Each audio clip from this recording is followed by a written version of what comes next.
Welcome to Moving Fearlessly chat number 26. 26 chats we have held. I love that image of Diana just shared. She cut COVID off through having a haircut, and through that whole time her hair has been growing. We have been growing as a community and a network, and supporting each other and inspiring each other, through sharing our insights, our passions, our interests, our expertise. So I'm going to start with an acknowledgement to country, because we always start with that, with acknowledging the lands on which we all stand and beam in through this medium. I'm here on the lands of the Gadigal people, and they were part of the great Eora Nation, and the city that you would commonly know is Sydney. And I'm going to pay my deepest respects to their custodianship of this land for so long. And I want to acknowledge that when the British invaded in 1788, they never ceded sovereignty of this land.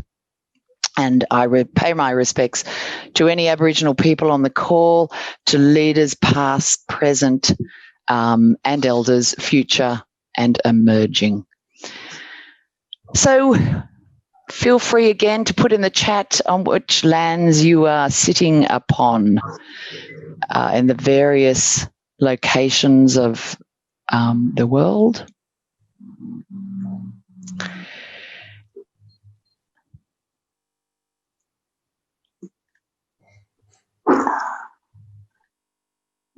Here we are.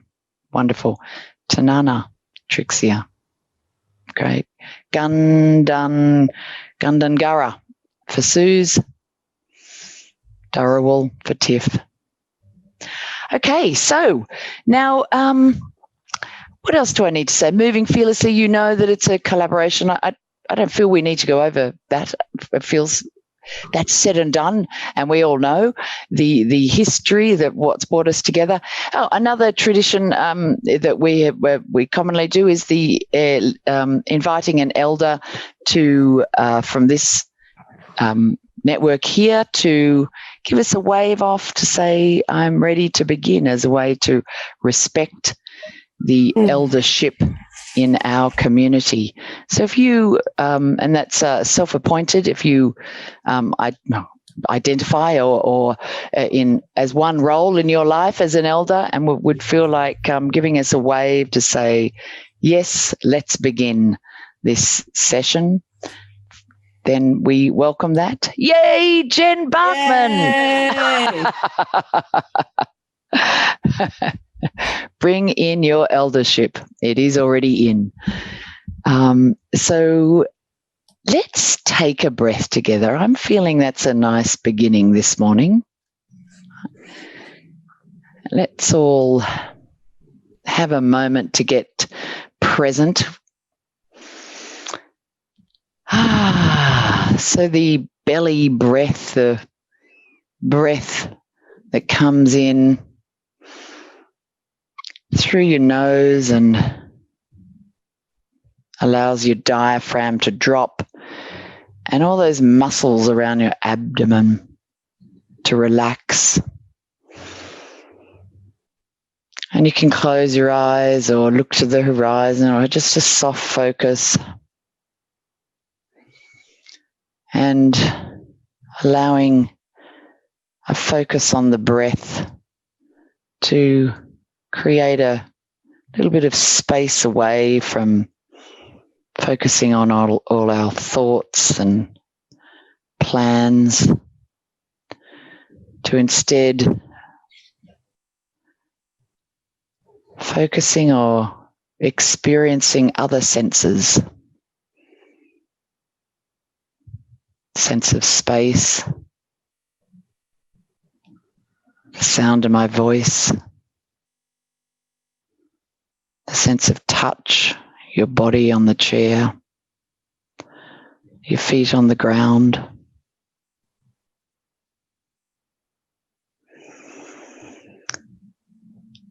And we'll just take 3 breaths in and out.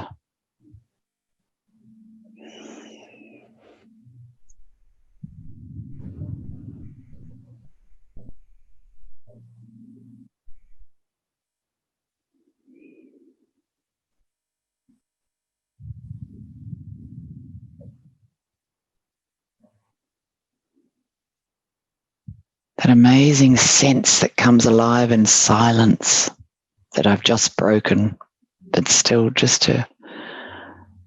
I love that moment. It's such a potent, sensitive moment.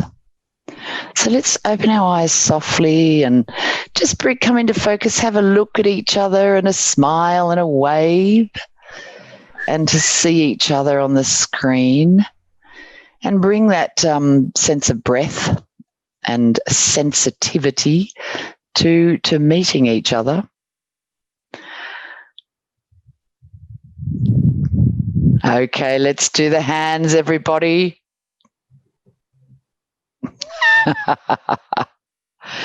Feeling that connection.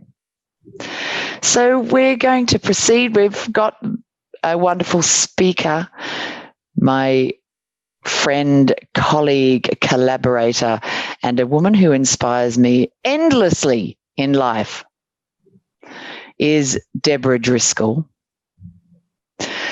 And Debra is presenting on the science of storytelling. And as a friend of Debra's, and other people I know are also friends of Debra's, may have experienced, Debra is a master storyteller. And ever since I've met Debra, the stories that she's kept me enthralled by are endless. Over glasses of wine, over cups of coffee, sitting in aeroplanes. Fantastic sense of story. And she's deepened and expanded and broadened this sense of story that I think Debra must be innate in your family. I'm not sure, but your family, very rich. And so Debra's going to share with us from this expertise as a master storyteller. Welcome, Debra. Thanks, Yo. That's my friend. So yes, today I get to play the guest speaker, and I get to spend some time with all of you in the space of stories and a little slice of science. So for me, like as Yo was saying, like I have just begun to claim that I am a master storyteller. And I just decided that I'm going to be a master storyteller because for more than 20 years, I have been working with stories in lots of different ways. So for more than 20 years, I've been a playback theatre practitioner, which a few of you know playback theatre. And if you don't, playback theatre is an improvised form of theatre where the audience share their stories and the actors and the musicians instantly play them back. So in that practice, for more than 20 years, I've been practicing in listening to stories really with my heart and my body in order to be able to honour them in the enactment. I've also been somebody who has, like I was the girl who kept the journal, and I still have the journal beside the bed. So I was the Dear Diary. I now write like a lot, to the point where in January I published my first book, which I found to be such a delicious process of going into the long, long form narrative of writing a book. So there's performing, there's the writing, and then there's also the speaking. So I do love to share stories, and I also professionally share stories, and I teach people how to share stories. So that's why I'm claiming I'm a master storyteller, because I've been working in stories for more than 20 years in all of those different ways. And a few of you on the screen have been working with me in those stories, which is so delightful to have you here, my story friends. So the thing I'm also going to claim is I am not a neuroscientist. So today I'm going to be talking about neuroscience, and that is based on my curiosity. So for the last few years, I have been diving into Google, TED Talks, YouTube, following a few people in their research, and just getting really interested in what is neuroscience telling us about stories. Because we know that stories are the great connector. And now neuroscience has found why. And to me, that's fascinating. Because like in another life, maybe in the next life, I'll get to be a neuroscientist. Or maybe a midwife. I also want to be a midwife, but that's a different story. So the work I'm working with today is based on my curiosity, not on my own personal research, except for the research from my bed on YouTube. But I do have some links that I'm going to share with you all around some of these people that I've been following. So if after today you're interested in knowing more from neuroscientists about their research, you can find them online and enjoy them as much as I have. So the science of stories, that's what we're going to dive into today. In playback theatre, and Yo and I were trying to remember who actually said this, and maybe someone on the call will remember, there's a saying in playback theatre that says, your story is the story of the universe. Mm. And when I heard that years ago, it's like many years ago, I heard that, it just had this deep resonance for me. And I was like, oh, that's something that I can sit with for the rest of my life and understand in new layers and in new ways. Your story is the story of the universe. And to me, that speaks to how stories is the great connector for us all, and stories are how we understand the world, but they're also how we understand the universal themes and emotions and experiences that make us human, which connect us to create that sense of one or that sense of community rather than other. So your story is the story of the universe. So before I begin into the bits and pieces of what I'm going to share with you today, I want you to consider for yourself, and where in your life do you share stories? And I'm going to ask each of you to decide on a audience or a place or a group of people or a community with where you share stories, just so that you can have that as a frame for today as we're working through.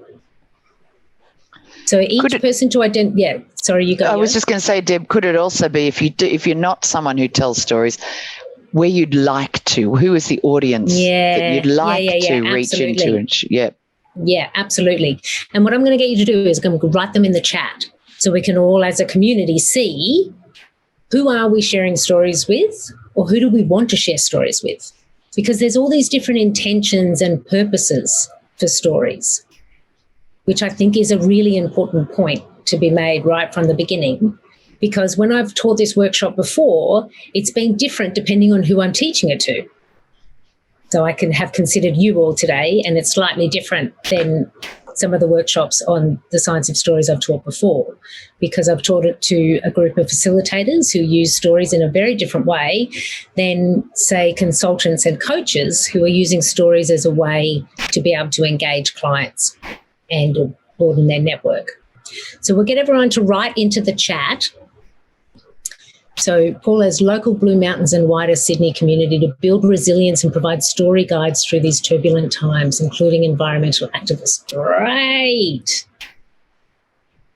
That's really specific, was excellent. I can see your audience straight away.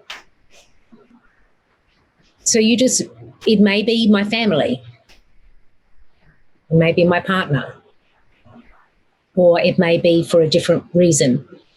End of the day, catch up with my partner and teens with my EdTech mentoring startup. Okay, Trixia.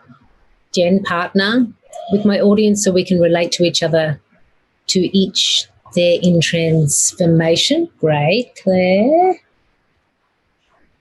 Oh, to Sandra, her best friend. Yes. Excellent. Welcome, Sandra.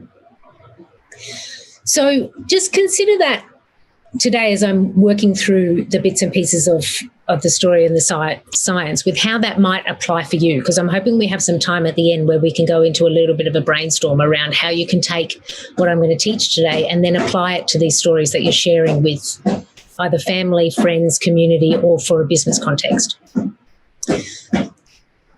The way we're going to learn about story today is I'm going to tell a story. Then we're going to identify parts of that story that I have purposely crafted in a way to help activate your brains with what story tells us. So for the first little minute now, what you get to do is you get to relax in story time. So because I've taught this workshop a few times, I decided to choose a new story today. And a part of my choosing of that new story was I wanted to play with a new story. I also wanted to be mindful of the people on this call who maybe have seen me share this work before. And I thought they deserve a new story. And also the story that I told in the past. Today I had an impulse of like, today's not the day to tell that story. I feel too sensitive. And so I also just want to give you this. It's like as the storyteller, you make choices around who your audience is, who you're sharing with, but you also have that moment of choosing for yourself on the stories that we share and the stories that some days it's not the day to share them. But today I'm going to share a story with you about me and my son Sage and an epic camping trip. So Sage was about 9 months old, so he's still really little and can't really do much other than be cute. And I was in single motherland, and that meant I was trying to amuse myself a lot. So we went camping a lot. It was also the thing that I could afford to do as a single mother.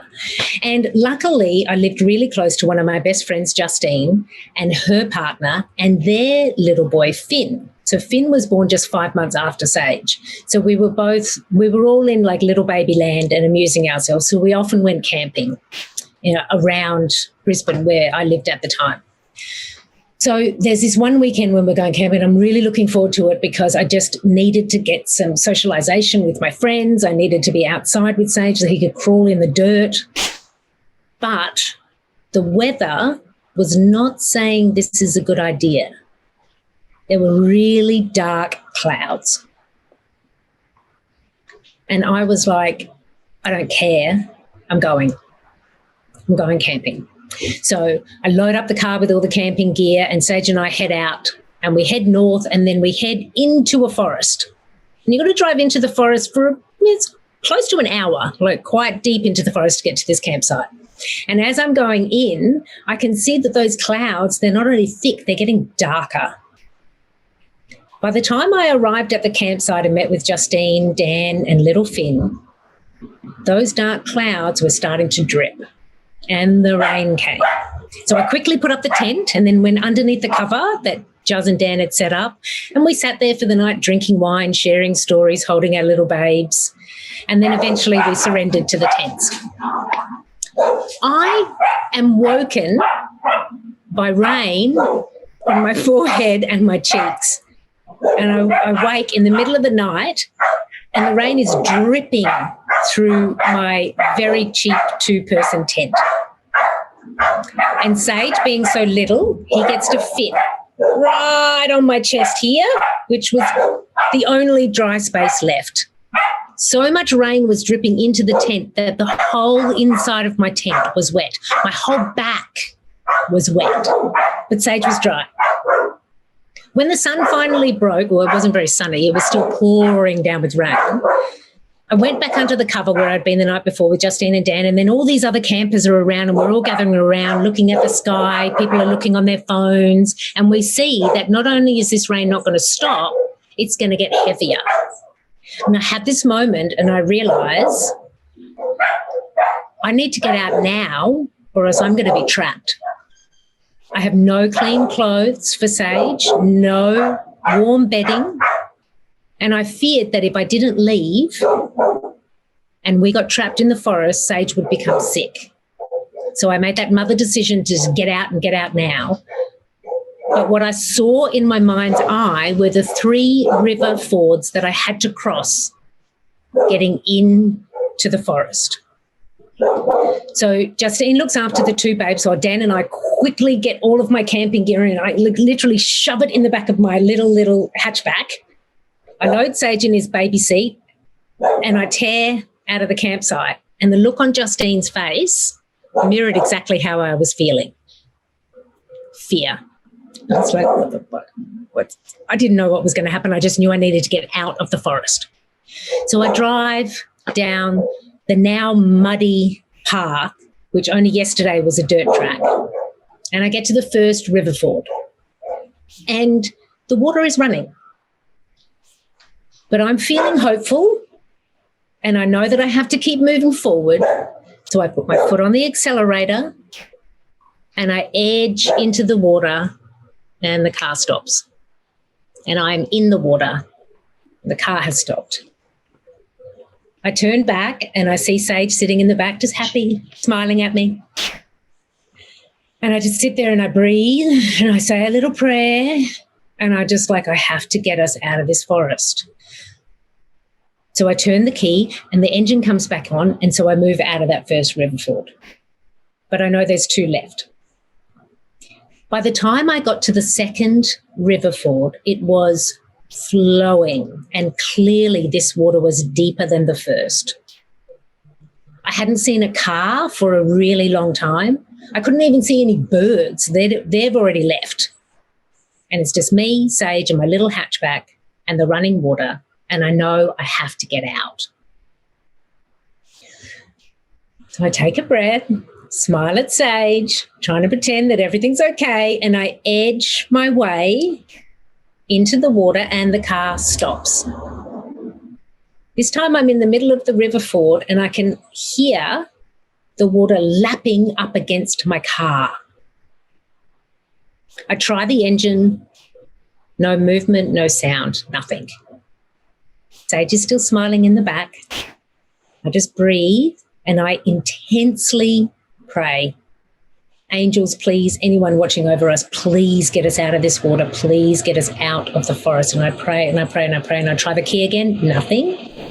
So I pray a little bit harder and I send that prayer out like a flare out into the forest. I've got to get out of here. I try the key again and the engine works, and so I don't delay. I put my foot down and we get out of the water.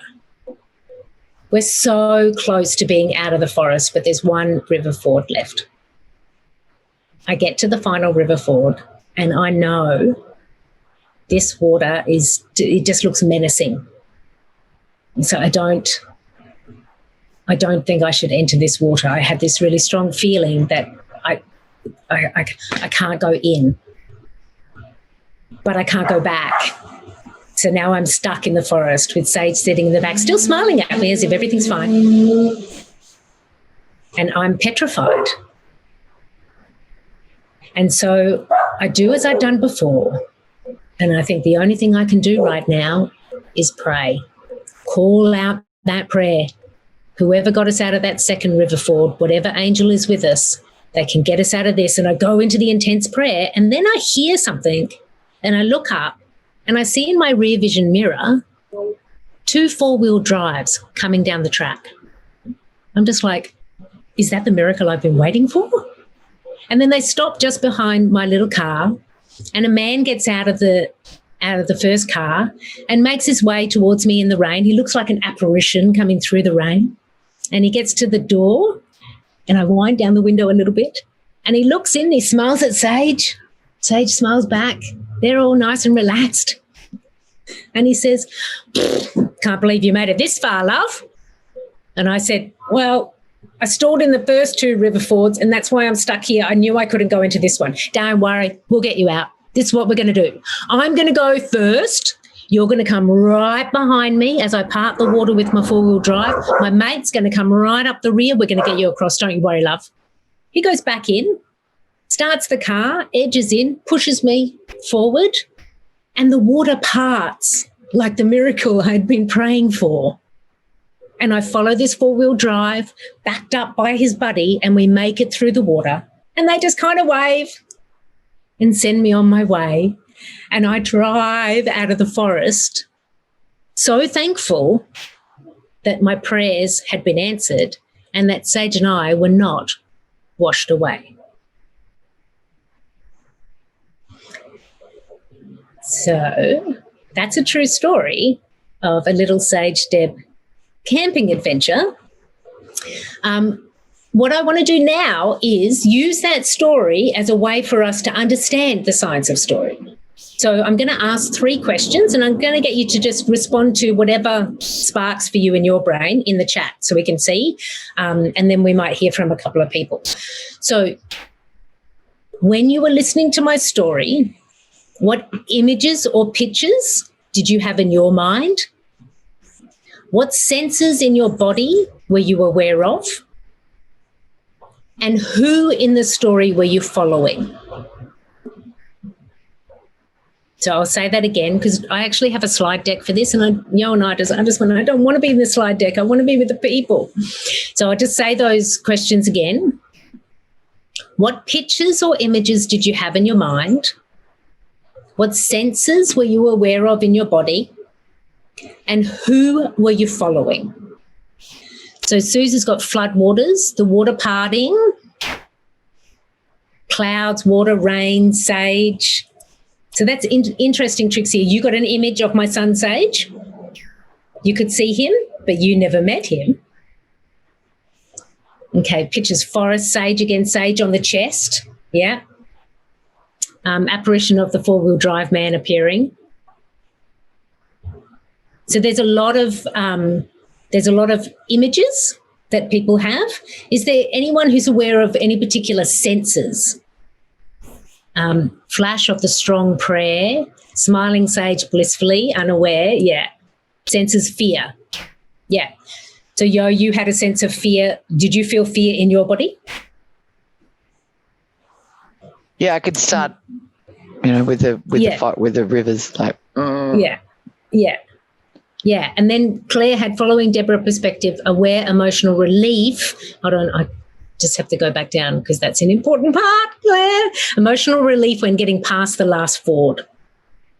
Great, excellent. So there's more, fear, anxiety, pulling the rabbit out of the hat, senses, tension, denial. Okay, great. So I purposely chose that story because I knew it had the elements within the story that activate the brain. So all stories activate your brain. We know that. I'm now going to share the screen because I think it's...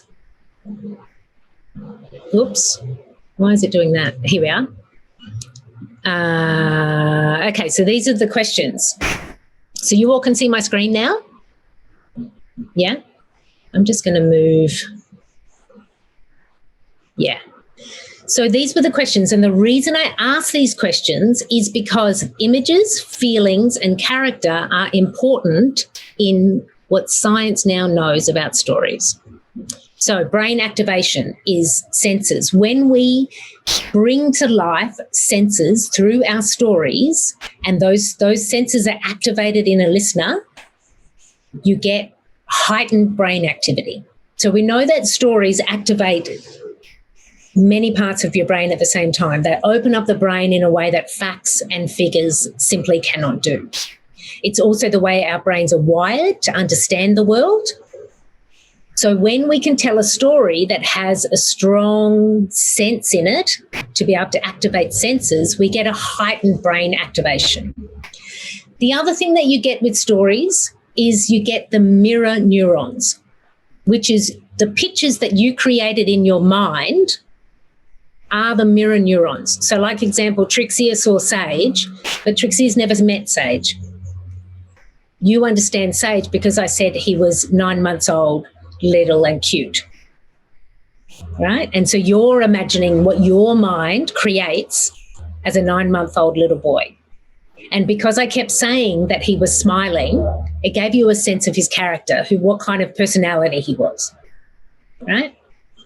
The other thing that happens when we're listening to stories is we actually get hormones released in the brain. So a story, a good story, is going to get you're going to get some endorphins and dopamine. You're going to everything's going to be awake. You're going to be feeling good. You're in story time. But neuroscience now tells us that there is a hormone that has a major indicator in stories if you're wanting to create connection and trust in your storytelling. So now, before I go any further, think back to who your audience was, whether it was a family member, whether it was people who you're working with in the community. Think back to who that audience is and how you want to connect with them and what layers of trust you want to build with them. Because next I'm going to show you what the secret sauce is. The secret sauce is the hormone of oxytocin. So oxytocin is the classic top range hormone for feeling good. It is the connector. It's what creates bonds between humans. So it is the great connector. But also, if you get enough oxytocin released, it also builds an environment of empathy, and it builds trust.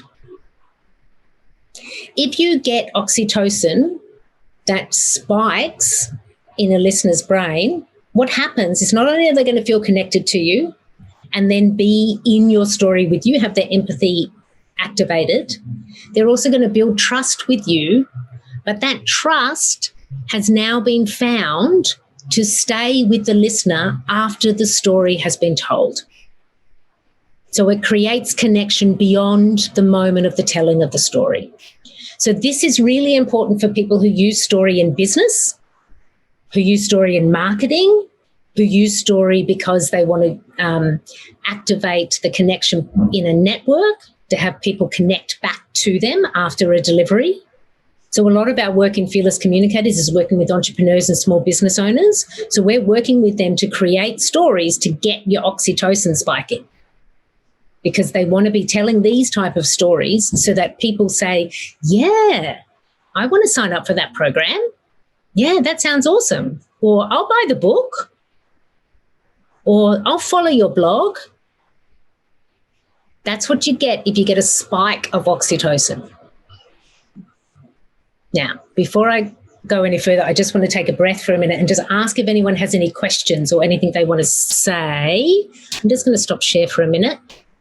Just take a little breath with the people and see if anyone has any questions or any comments or anything they want to say at this point before we go on to thinking about your stories. Diana. It's curious, is this only in the verbal story or is it also in the written story? Great question. It's in all stories, but in particular, you're going to get stronger connection when you're with a storyteller, like the power of the spoken word. But it is also true in terms of when you're reading a story, which is often like why we will stay connected to characters in books, like through series, or why we get connected to certain authors. But a lot of this is a lot of the science that I've been watching has been talking about spoken story, but it's absolutely also true for written story. But I think there are different indicators in hormone spikes. But again, I'm not the neuroscientist. Yeah, I'm sure they could answer that. Great question, Diana. Anyone else have any other questions or comments or things that they want to say at this point? So if the story's not like if it's very fearful or it raises trauma or something like that, in that kind of situation, is it still oxytocin that's being, it's a different, a bit more of a different hormone being raised? That's when you're going to get, absolutely, Jen. That's when you're going to get the cortisol and the adrenaline running, which is not what we want to activate in a listener's brain. Yeah. So that's why you do think about the placement and the telling of the story. Because if you're telling a story that's not safe for you to tell and people feel like they have to look after you, that's not going to get them feeling good and spiking in the oxytocin. If someone hasn't processed their story or if someone's not aware of the potential triggers in the audience by retelling a traumatic story.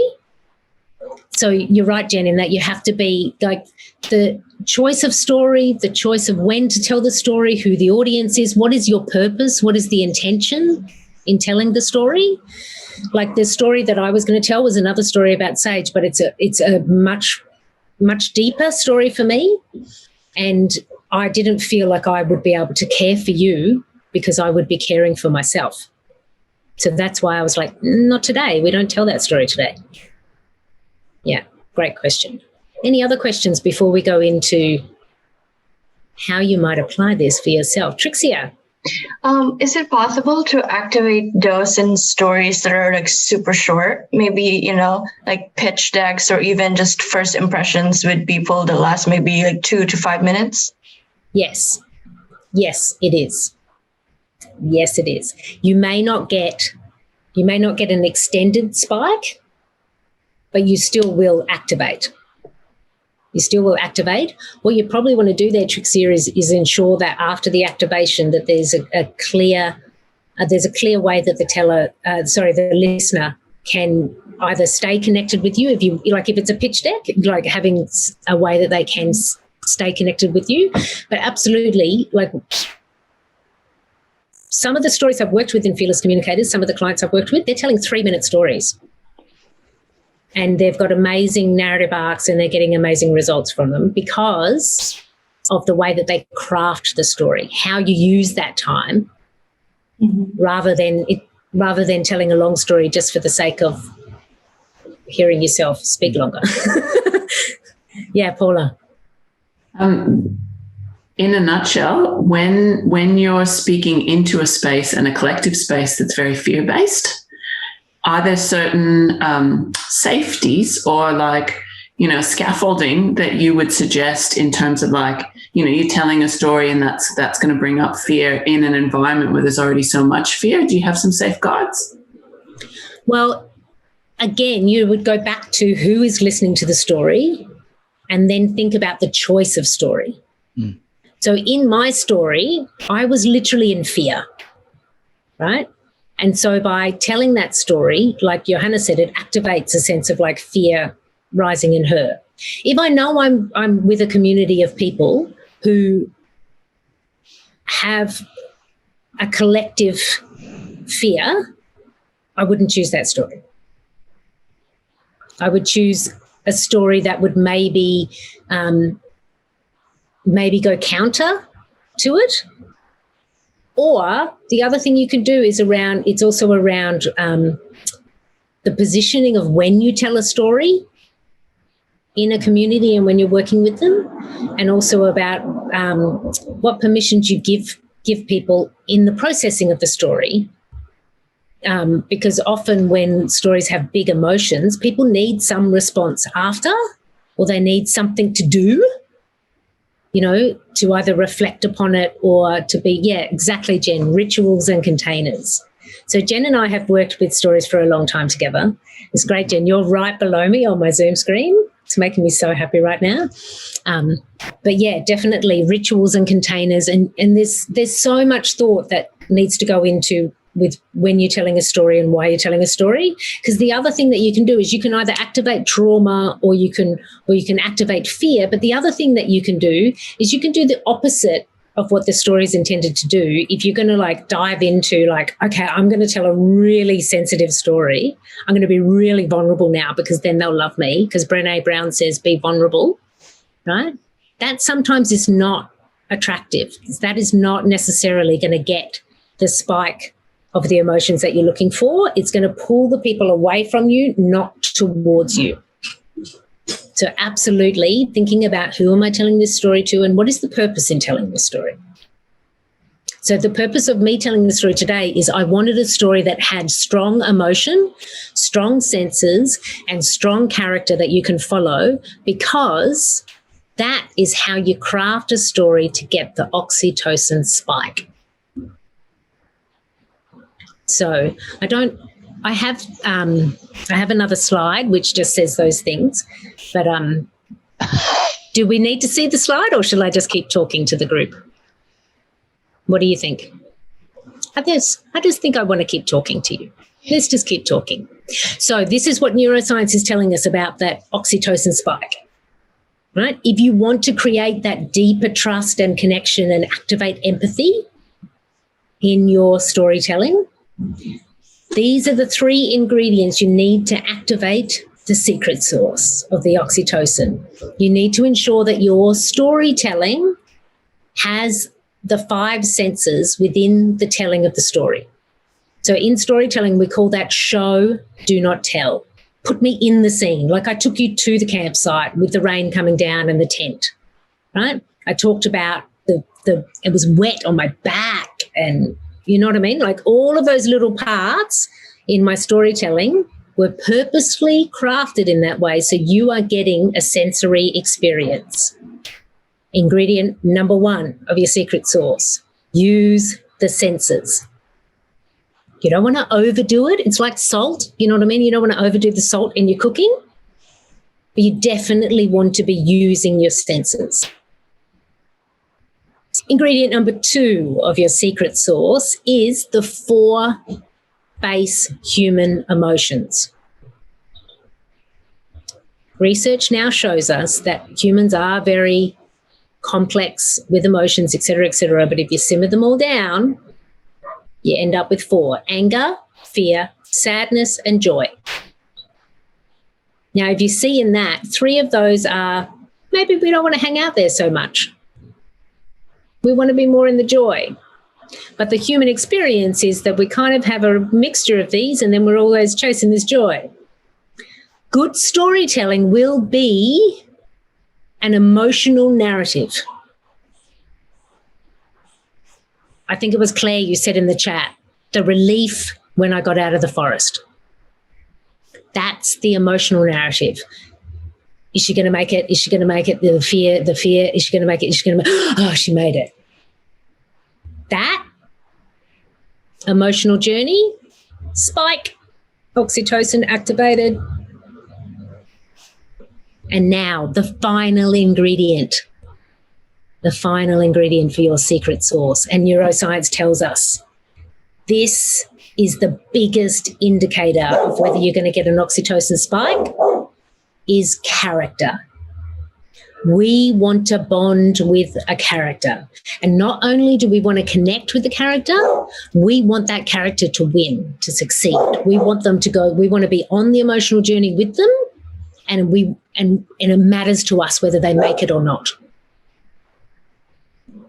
Another reason why I chose that story, because it's very clear that you get that sense of, Sage and Debra are out of the forest. Right? So it's like, you know how when people talk about stories, it's like stories need to go somewhere. Stories need to take us somewhere. And so when you are thinking about your story crafting, you can think of those 3 ingredients for your secret sauce. Am I talking using my senses? How did I feel? What did it taste like? What did I see? Am I taking the listener on an emotional journey? Are we moving from one emotional state to another? And do I have a strong character that they can follow? If you think about just those 3 elements in your secret sauce, already your storytelling is going to be more fun for you, first of all, in the telling,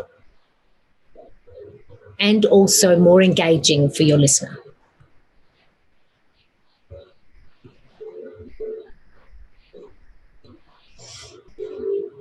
So now I want to turn it back to you again and ask you, thinking about the stories that you share and who you share them with,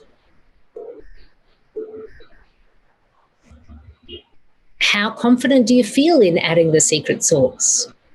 Or what does that feel like? We can now have a little bit of like, we can riff with it, we can brainstorm, we can play.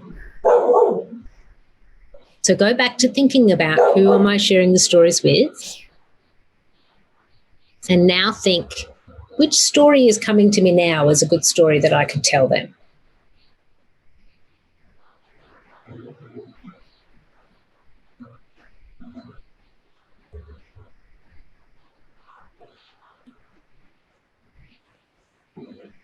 So does everyone have a sense of who an audience is and a story that they might share? Paula's written an interesting reflection in the...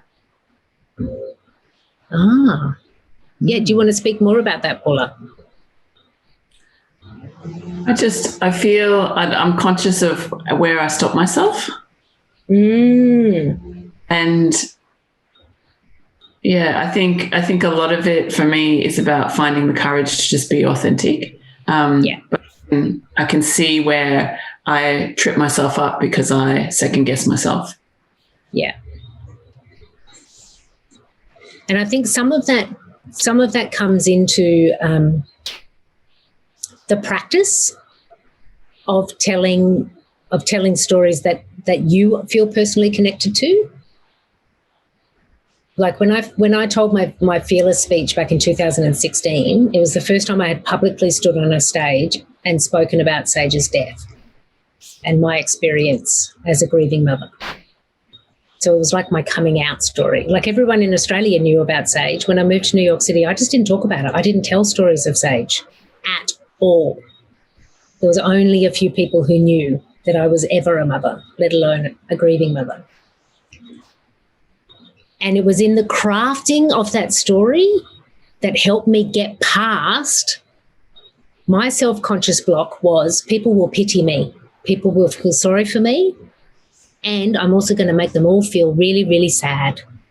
I don't want to make people feel sad because I already feel sad enough. And I don't want people pitying me. That's how I was blocking myself. But with Eduardo and Ben as my two story coaches, they helped me to craft a story that felt authentic for me. It was also amazingly vulnerable for me, but it was my first experience of actually embodying vulnerability. And I was experiencing the vulnerability. I wasn't needing anybody else to look after me or to feel anything for me. I allowed the story to be its own vehicle. And this is, not always something that can be achieved on your own. Because I think often what people do in storytelling is, it's going to sound counter to what I'm talking about, but they get stuck in their head, right? Even though storytelling is about, we're wanting to light up people's brains, right? It also lights up people's hearts and their body and their gut and their spirit. And so, Paula, one thing that I would maybe invite you to do is to find spaces where you feel less self-conscious and try the stories. Try sharing them and telling them, and just build that your own trust in yourself, that you're aware of your white privilege and you're aware of who you are in that community, but you still want to tell stories there.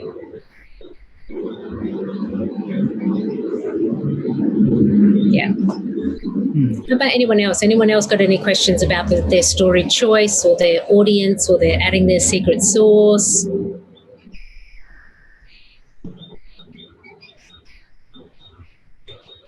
Does it feel achievable, I guess, is my next question. Does it feel like it's something that you could do?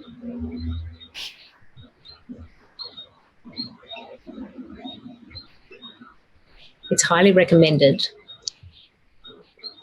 because, as I said, it's fun.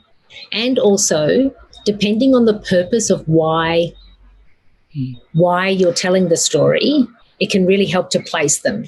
So, Jen, I censor my story but not expressing senses and feelings through and working on this.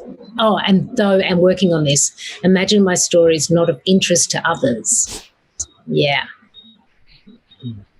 Yeah.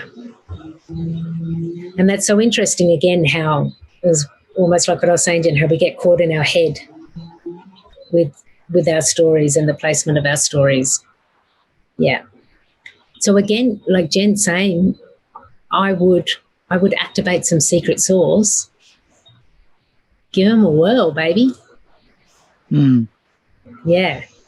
So much of storytelling is in the practice, in the speaking of it. All of the work that we do in Fearless Communicators and the work that Yo and I have been doing with some of the women who we've worked with this year is we're saying to them, be in the speaking, be in the speaking, be in the expressing.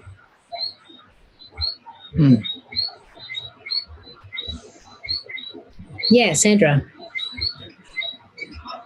You just need to take yourself off mute, Sandra. There's always one every Zoom. And it often appears to be me lately.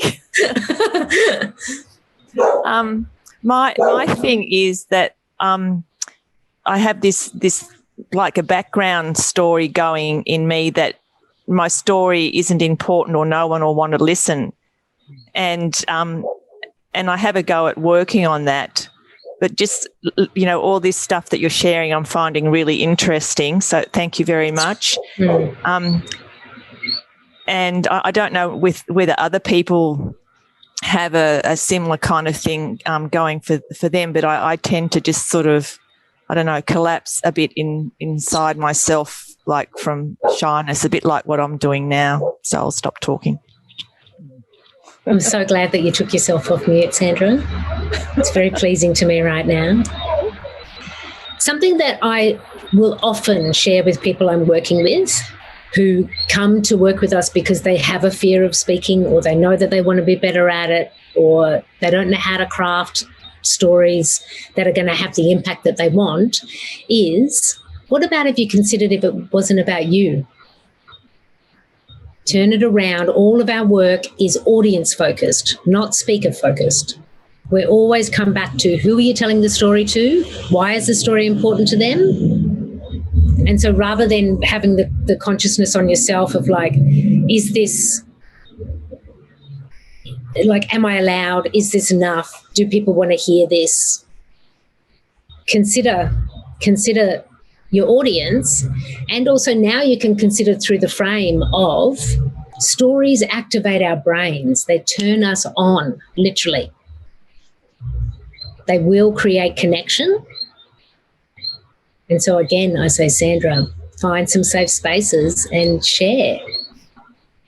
So much of it is in building the muscle of storytelling also. Yeah. But everyone who's shared today, I completely see you, I hear you, I get it. Like, I don't want to minimize anything that you're experiencing, because it's real. That is your real experience in storytelling. And I think it's wonderful and brave that you've shared it with us today. So if I missed anything in the chat, Yo? There was a couple of things. Say, Sandra, hello to the bird from Trixia. Yes, Claire, absolutely, Claire, you can share. Hello from Tinsels, my daughter's bird. Tinsel. Oh, Tinsels. So I can see that Claire's asking if she can share. So let's turn it over to Claire, because we've only got a couple of minutes left and I want to make some space for our beautiful Claire. Oh, thank you. I just wanted to say, I'm just going to change my speaker to gallery. I just wanted to say that I feel like I'm somewhere in between Jen and Sandra, and that sometimes I have stories that I would like to share, but for reasons of safety or privacy, even though they're part of my personal narrative, just at this time, I'm unable to share those stories, even though I know those points of transformation are the ideal stories that I need to be telling to help the people or my audience that I'm actually working with. But I'm also aware that they are the stories in me that potentially are holding me back from delivering my best self and bringing myself forward. So I recognize I'm out of integrity with myself, and I can see that it's actually starting to become a problem, because it feels a little bit like I'm not being in truth with the realities of the parts of my life, where I've had had real life experiences. Yeah. Claire, what you're talking about is what we call the story that needs to get out of the way. So sometimes we have stories that we need to release in order for the next story to emerge. So sometimes when we're working with people with stories, they may share a story in a workshop or in a masterclass that we're working on. It doesn't end up being the story that they publicly share. It's a story that needed to be released in a safe place so that it could either be reworked and reframed or just simply released. Because I'll tell you, when I shared my story about Sage's death that night in New York City, the change in me afterwards was like, it really did feel like a coming out. I felt free because I wasn't holding in this story anymore. I was so petrified that people would understand and learn that that's who I was and then start pitying me or try to care for me or tell me to not be sad. And, you know, like I was just like, I don't want any of that. But by denying the story that was authentic and true for me to tell at that time, I minimized my whole experience of connection in New York City. And I did that for 1.5 years in a new city before I just finally went, I got to get this story out. Yeah, sometimes we need to just simply get some stories out of the way so that the next stories can come. And sometimes when stories are out and released, they not only transform out, they transform you in the telling, in the sharing, but once they're out, you can also see them and start to work with them in a different way. Because stories are living, breathing, beautiful things. Like they're never the same twice. I'm just aware that we're at time. Yes. I could keep talking about stories forever, like I'm madly in love with stories. But for now, I will stop. The thing I'm going to say is that because I didn't use all my slide deck, we didn't get to the slide that has the links. So when I send the replay, I'm going to send a couple of links to some of the people I recommend. If you want to know more about this neuroscience and storytelling stuff, there's some brilliant people who have been studying it. And because they're studying stories, they're good storytellers. So they're great TED Talks and they're really good articles to read. So I'll share them with you when I send the email to everyone who's registered. And I thank you all for your listening of my story today. It felt great. Deb, beautiful. Great to be with you all. I don't. There's a Tiff's responding around to Claire, but I'm not sure if I want to read that out, or I think people can read it. But I wanted to say, Deb, how wonderful that was. It's so rich. I know. You could go on for a long time. Yeah, a long time. But it really, you know, to help get a sense of what I heard, the framing, you know, for those, because this was a taste, obviously, but a way to start stepping in and framing your experiences. So thanks so much, Deb. So rich. Yeah. Everyone is welcome. I also just want to say, as we're closing up, Johanna and I in 2021 will be working with groups of people online in crafting stories. There is a program called Your Story Now. Tiff and Diana, who are on this call, have participated in the Australian pilot earlier this year with Johanna and I. It's a program that we developed through Fearless Communicators this year. And March of 2021, we're rocking story time and people are sharing stories publicly. It's a really beautiful, amazing, powerful, I love teaching it program. And so I'm also going to send you all some information about that. And you can talk to me or Johanna about if you're interested in working with us to actually start to dig into some of these stories and to dig into yourself as a storyteller and craft an awesome story that you share publicly, and we video it and you get a video that you can share, and there's so many good things. But we'll talk more about that next week. Oh, well, thank you. Yeah, there's lots of thank yous, Deb, in the chat, and it'd be great to have a look at through the chat. And we do need to, Paula, we're past time, so if you need to go, please go. Wonderful to have you with us, Paula, and whoever else needs to go. We will move in and do our traditional farewell, which is to really acknowledge and see each other as we part ways for the week. We hope, as Deb said, to see you next week. We've got a week of celebration and reflection. We're going to do some singing. Beautiful Claire from, it's terrible, I can't say Aotearoa. I'm not used to saying that. That's so bad. That was a terrible pronunciation. Can you say it for me, Claire? Aotearoa. He's going to lead us through singing. There'll be probably some dancing. There'll be stories. So we'd love to have you back next week. to close 2020 and what a year it has been. So traditionally, if we all put up our hands and and acknowledge each other on our way out. Once you've been acknowledged, you put your hand down so we know who's left to acknowledge. So I'll start, and I acknowledge Marianne. Lovely to see your face come in, Marianne. I know you were walking, but lovely to see your face come in and to have you with us here again. Thank you. I'll show you where I ended up. Sorry. Yeah. Just to give you. Oh, beautiful. Ah, beautiful. Sorry, there's dogs coming by. That's why I keep looking up. Sorry. We love them. Thank you for sharing the heartfelt stories, Deb.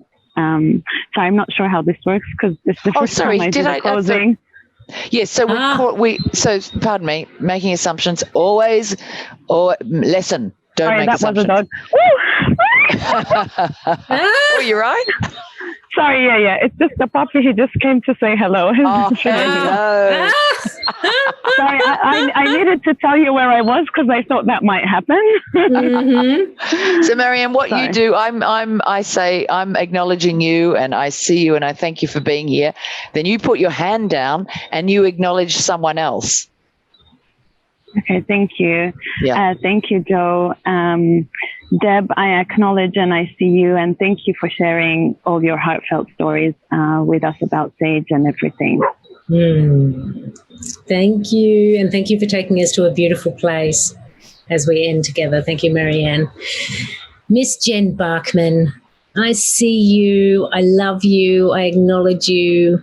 I want to hear more of your stories. I love all that I have learned from you about stories. And I just deeply appreciate you.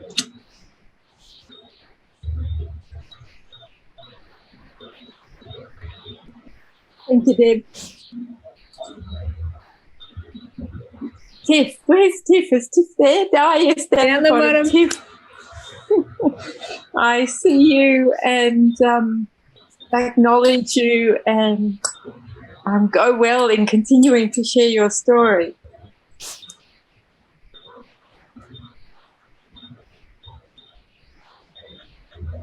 Thank you, Jen.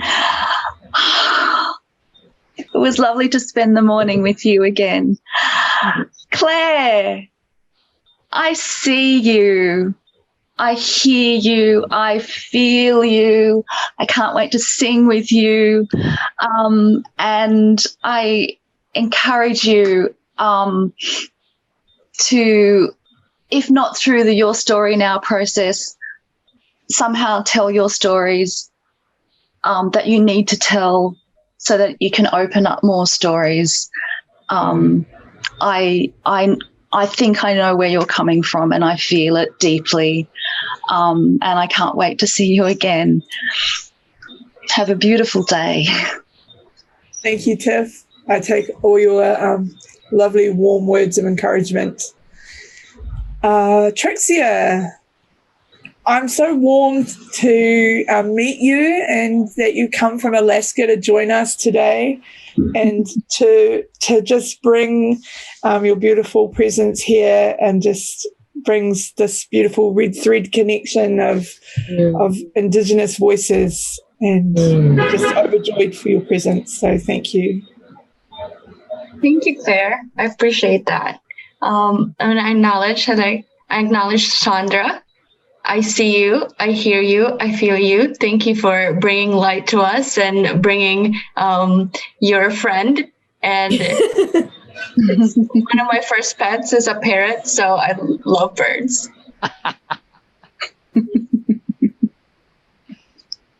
To you, Trixia. Obviously, we love birds here too, and thank you for making the connection with me. I appreciate it. Suze, is that how I say your name? I see you and I acknowledge you, and we've both got red glasses on. And I wish you well with the stories in your life, May they heal you and allow you to grow. Thank you. Thanks, Sandra.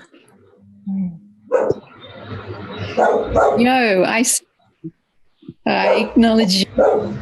Thank you so much for holding space for us all and your delightful presence.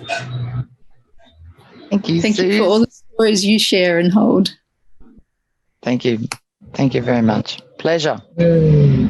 Diana, I see you. Yay! I love you, woman. Your presence, you've been with us. I don't know if this is the 26th chat you've been with us, but you've been with us. I see you, and I feel you, and I look forward to hearing more from you. Thank you, Yo. I really appreciate that. No, I haven't been to 26, but I've been close to it. Yeah. So you get to acknowledge everyone. Yeah. Debra, Johanna, Claire, Sandra, Trixia, Jen, Suze, Tiff and Marianne, thank you.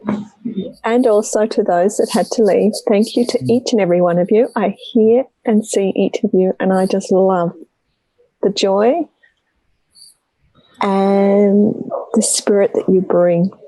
So, and the stories need to go and go out, be told. So each of you tell your stories. Thank you. Beautiful. It's beautiful, Diana. Wonderful, yes, Diana. Please tell your stories. Set them free. Activate some brains. Big love, everybody. Join us next week while we sing and celebrate and acknowledge what an amazing community this year has created. Moving fearlessly. Yay. Big love. Bravo. Big love. Yeah. Ciao.